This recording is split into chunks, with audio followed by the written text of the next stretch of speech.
By hierdie week se lusmakertjie vir die preek gaan ons kyk na die drie-eenheid. En daar's 'n mooi gedeelte in Matteus 28 wat gaan oor die doop eintlik en oor Jesus se opdrag van disipel maak. Aan die einde van Matteus 28 sê hy, maar dan sê hy ook, gaan dan en doop hulle in die naam van die Vader, Seun en Heilige Gees.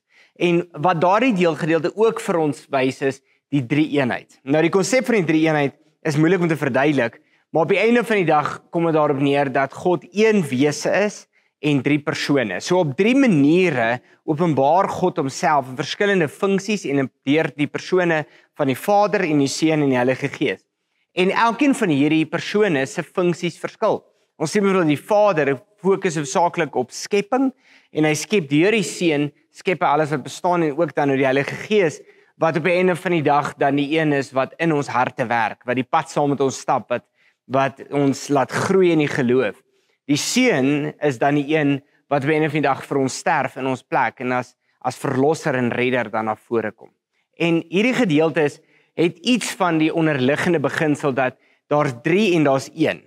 En ons sien ook hierdie selfde onderskeid sien ons ook in die skepping. Ons sien byvoorbeeld dat daar een boomsoort is of een boom is, maar daar verskillende boomsoorte is. Ons sien byvoorbeeld dat daar verskillende groepe en van mense bestaan. Ons sien dat daar verskillende groepe van diere bestaan. Ons sien dat die skepping as geheel verskillende skeppingselemente is, maar wat saamwerk tot een geheel.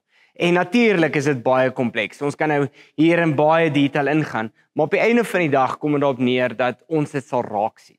Dat ons sal verstaan dat as ons gaan kyk, as ons, en ek daag jou uit, gaan stap in jou tuin, gaan sien 'n blommetjie en besef dat daardie blommetjie in die groter geheel van die skepping inpas.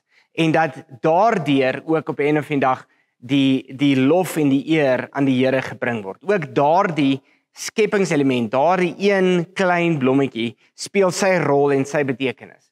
En dit gee ook vir jou en my betekenis. Want op die einde van die dag is ons, alhoewel ons net een klein deeltjie is van die groter skepping, het ons 'n doel, het ons 'n betekenis, het ons sin, het ons waarde en pas ons iewers in. En moet ons daardie sin en waarde en betekenis besef en dit uitleef. So gaan hierdie week en gaan leef dit uit. En deel hierdie met jou vriende, deel hierdie boodskap met jou vriende, kom na die erediens Sondag, skakel in by ons eredienste. Ons is op Facebook en YouTube beskikbaar en kom wees deel van hierdie geloofsjourney pad wat ons stap, om ook deel te wees van die groei wat ons saam beleef. Dankie, sien julle Sondag.